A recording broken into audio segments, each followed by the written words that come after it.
وہ ننگے پاؤں چلتی ہوئی روحان کے قریب آ کر کھڑی ہوئی۔ روحان اس کی مسلسل آنکھوں میں آنکھیں ڈالے دیکھ رہا تھا۔ کچھ تھا جو اس کے دل میں اٹھ رہا تھا، شاید کوئی احساس، جیسے محبت کا احساس۔ کیسی لگ رہی ہوں میں؟ بالآخر عنائزہ نے بولنے میں پہل کی۔ روحان ابھی بھی خاموش کھڑا اسے دیکھ رہا تھا۔ یہ بات تو عنائزہ کو کنفرم ہو چکی تھی کہ وہ کبھی کبھی پہلی بار کہنے سے بات نہیں مانتا۔ روحان، اس نے پکارا۔ جی، جواب ملا۔ کیسی لگ رہی ہوں میں؟ بہت خوبصورت۔ دل کی بات ہونٹوں پر آئی۔ عنائزہ ایک قدم اس کے اور قریب ہوئی اور اس کے سینے سے لگ گئی۔ روحان ساکت ہوا اور اپنی سانسیں روک لیں۔ سانس لو روحان، وہ آنکھیں بند کیے بول رہی تھی۔ روحان ابھی بھی ویسے ہی کھڑا تھا۔ اس بار کوئی خوف، کوئی ڈر نہ تھا۔ جو بھی روحان کو محسوس ہو رہا تھا اس کی سمجھ سے باہر تھا۔ روحان، سانس لو۔ عنائزہ کے دوسری بار کہنے پر روحان نے ایک لمبا سانس لے کر خارج کیا، جو کہ عنائزہ کو اپنی گردن پر محسوس ہوا۔ ایک احساس کے ساتھ عنائزہ نے اپنی آنکھوں کو سختی سے بند کیا۔ روحان بازو لٹکائے کھڑا تھا۔ اس میں اتنی ہمت تو نہیں تھی کہ عنائزہ کے گرد بازو پھیلائے۔ دروازے پر دستک ہوئی تو عنائزہ روحان سے الگ ہوئی۔ آ جائیں۔ عنائزہ کی اجازت پر عقیلہ نے دروازہ کھولا۔ بیگم صاحبہ، کھانا تیار ہے، ٹیبل پر لگا دیا ہے۔ تم ایسا کرو، ہمارا کھانا یہاں لے آؤ، آج ہم اپنے کمرے میں کھانا کھائیں گے۔ جی اچھا بیگم صاحبہ۔ عقیلہ کی نظر روحان اور عنائزہ کے خوبصورت ڈریسز پر پڑی۔ وہ ہلکا سا مسکرائی اور دروازہ بند کر کے گئی۔ اللہ تیرا شکر ہے لاکھ لاکھ، تو روحان بابا کو ایسی بیوی دی جو اس کا اتنا خیال کرتی ہے۔ اس کے آنے سے روحان بابا میں کتنی تبدیلی آ گئی ہے۔ وہ سیڑھیاں اترتی ہوئی اللہ کا شکر ادا کر رہی تھی کہ لاؤنج میں کھڑے شفیق نے اس کی طرف دیکھا۔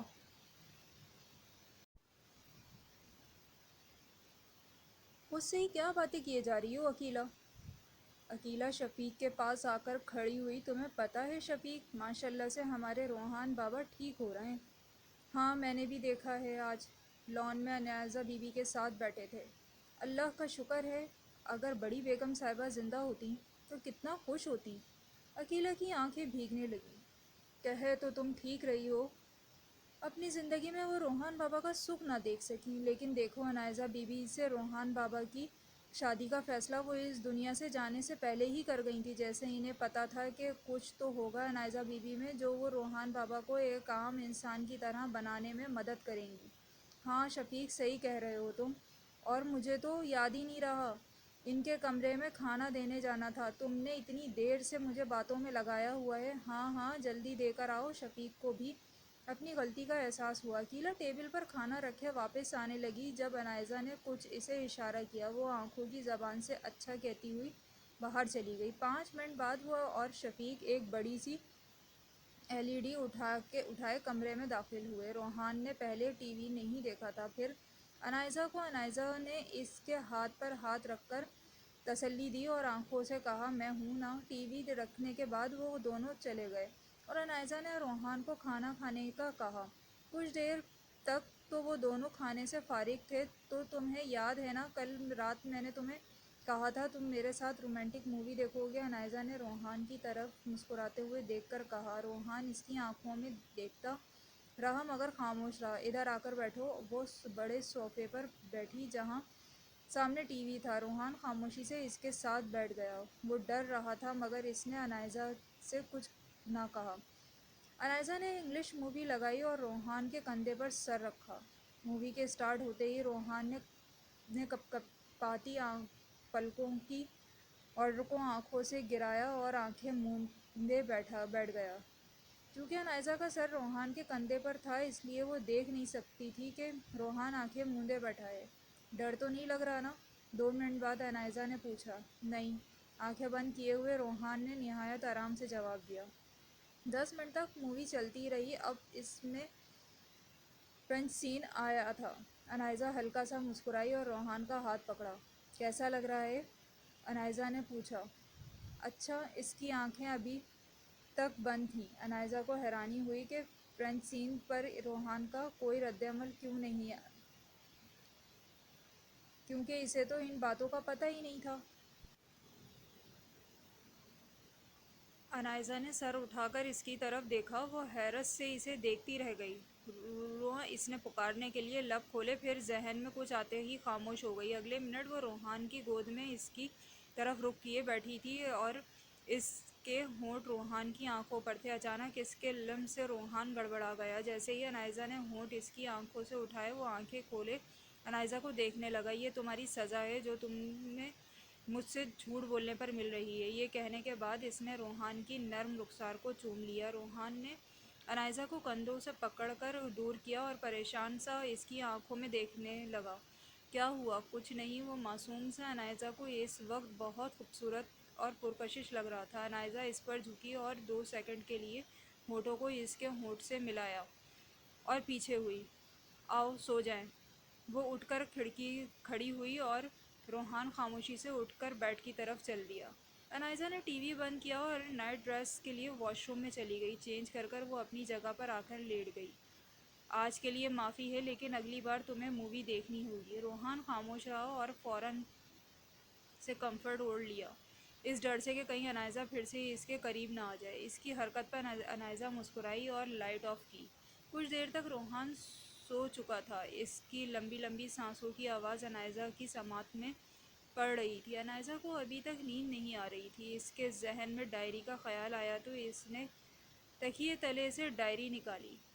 ماضی، کھانا اور کچھ کپڑے مریم کے کمرے میں پہنچا دیے گئے تھے۔ ڈیول کے ڈر سے اس نے کچھ نوالے اپنے حلق کے نیچے کانٹوں کی طرح اتارے اور کپڑے چینج کیے۔ وہ بیڈ پر لیٹ گئی۔ اس کو اپنے جسم میں شدید درد محسوس ہو رہا تھا لیکن یہ درد دل کے درد کے آگے نہ ہونے کے برابر تھا۔ مریم کو نیند آنے لگی اور وہ اپنے حواسوں پر قابو نہ پا سکی۔ شاید کھانے میں کچھ ملایا گیا تھا۔ مریم کو کسی کی سانسیں اپنے چہرے پر محسوس ہو رہی تھیں۔ اس نے آہستہ سے نیند سے چور اپنی سبز آنکھوں کو کھولا۔ بے ساختہ مریم کے منہ سے چیخ نکلی کیونکہ ڈیول کے ساتھ سو رہا تھا۔ ڈیول نے اپنی آنکھیں کھولیں۔ اس کی سرخ آنکھیں دیکھ کر مریم کو خوف آنے لگا۔ مریم بیڈ کے دوسرے سرے پر جا بیٹھی تھی۔ وہ سہمی ہوئی آنکھوں سے اسے دیکھ رہی تھی۔ ادھر آؤ، وہ مریم کی طرف دیکھ کر بولا۔ مریم خوف سے کپکپاتی اس کی سرخ آنکھوں کو دیکھ رہی تھی۔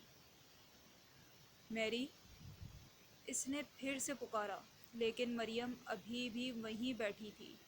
10 سیکنڈ میں تم یہاں آ کر نہ لیٹیں تو میں وہاں آ کر تمہارے ساتھ بہت کچھ کروں گا، اس لیے بہتر ہے کہ خاموشی سے یہاں لیٹ جاؤ۔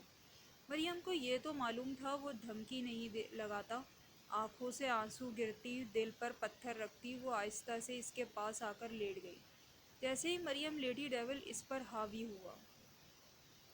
اس کے عمل پر مریم کے رونگٹے کھڑے ہوئے۔ کیوں اٹھی تھی؟ مجھے دیکھ کر؟ وہ اس کی آنکھوں میں دیکھ رہا تھا۔ مریم خاموش رہی۔ ڈیول کی ایک انگلی مریم کی گردن پر گردش کرنے لگی۔ اب بتاؤ، کیوں اٹھی تھی؟ وہ خوف سے مریم کا جسم کانپنے لگا۔ اس کو ڈیول کی انگلی اپنے شہرک پر چلتی ہوئی محسوس ہو رہی تھی۔ اگر تم نے ابھی اور اسی وقت میرے سوال کا صحیح جواب نہ دیا تو تمہاری گردن پر میری انگلی کے بجائے ہونٹ ہوں گے۔ وہ ڈر گئی تھی میں۔ اس کی مزید قربت کے ڈر سے مریم بولی۔ اور کیوں ڈر گئی تھی؟ وہ ابھی بھی اس کی شہرک پر انگلی پھیر رہا تھا۔ مریم خوف زدہ ہوئی اور اس کے جھوٹ بولا تو ڈیول کیا کرے گا؟ وہ بتا چکا تھا۔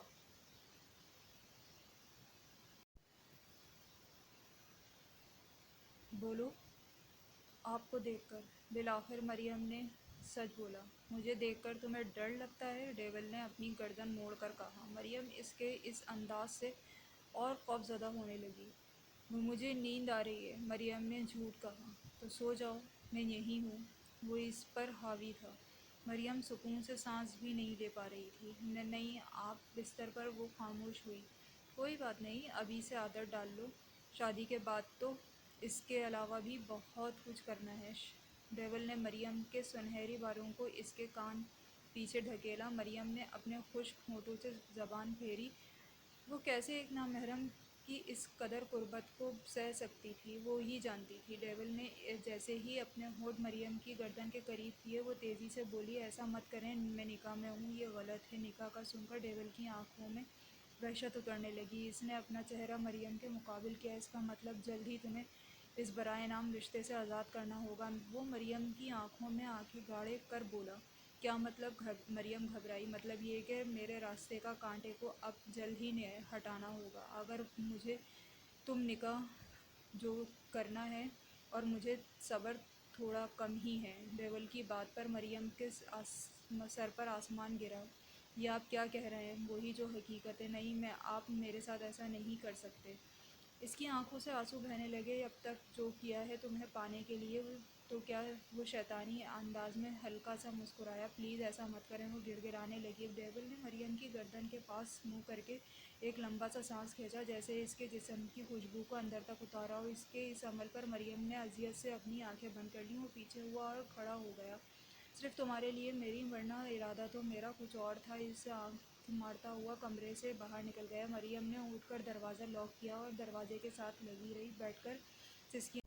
انسپکٹر شرافت نے واردات والی جگہ پر آس پاس کا پورا ایریا چھان مارا تھا، مگر اسے کوئی سراغ نہ ملا تھا۔ شک تھا تو صرف راحیل پر، لیکن کمال صاحب کی وجہ سے وہ بظاہر تو خاموش ہو گئے تھے، لیکن اس پر نظر رکھے رکھی۔ رات کے پچھلے پہر 3 بجے راحیل ہاسپٹل میں داخل ہوا تو کمال صاحب کی طبیعت خراب ہونے کی وجہ سے وہ آج رات گھر میں ہی رکے رہے اور راحیل کو ہاسپٹل اور ارسم کا خیال رکھنے کا کہے گئے۔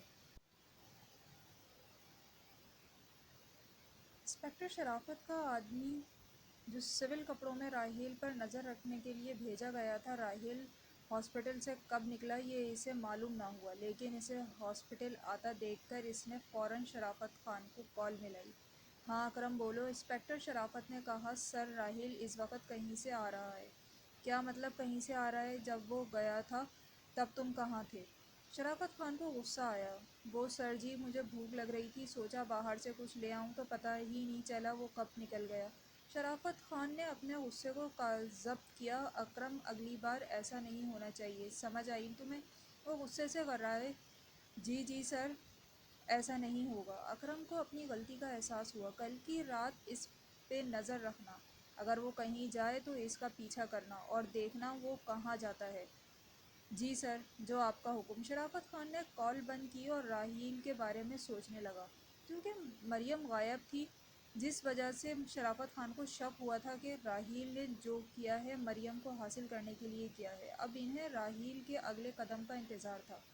اگلا پورا دن مریم کمرے میں بند رہی۔ وہاں نہ ہی کوئی کھڑکی تھی اور نہ ہی وہ باہر جا سکتی تھی۔ یہاں رہنا اس کے لیے قید جیسا تھا۔ وہ سارا دن ارسم کی زندگی کے لیے دعائیں کرتی رہی۔ پورا دن ڈیول اس کے کمرے میں نہیں آیا تھا، جس وجہ سے مریم کچھ سکون میں تھی، ورنہ اس کی موجودگی میں مریم کے لیے سانس لینا بھی محال ہوتا تھا۔ مریم حیران تھی اس بات پر کہ ڈیول راحیل ہے تو وہ اس بات کو مانتا کیوں نہیں۔ اس نے سوچا کہ اب اگر وہ اس کے پاس آیا تو وہ ضرور اس کے منہ سے سن کر رہے گی کہ وہ راحیل ہے۔ آخر ایک شکل کے دو انسان تو نہیں ہو سکتے۔ رات کے 2 بجے ہاسپٹل میں ایک شخص داخل ہوا، بلیک پینٹ کوٹ، سر پہ بلیک ہیٹ لیے۔ اس کے صرف ہونٹ ہی دکھائی دے رہے تھے۔ ہاسپٹل میں سناٹا چھایا ہوا تھا۔ اچانک پورے ہاسپٹل کی لائٹ آف ہو گئی۔ کہانی ابھی جاری ہے۔ چینل کو سبسکرائب کرنا نہ بھولیے گا۔ ویڈیو کو شیئر کریں، لائک کریں۔ بہت شکریہ۔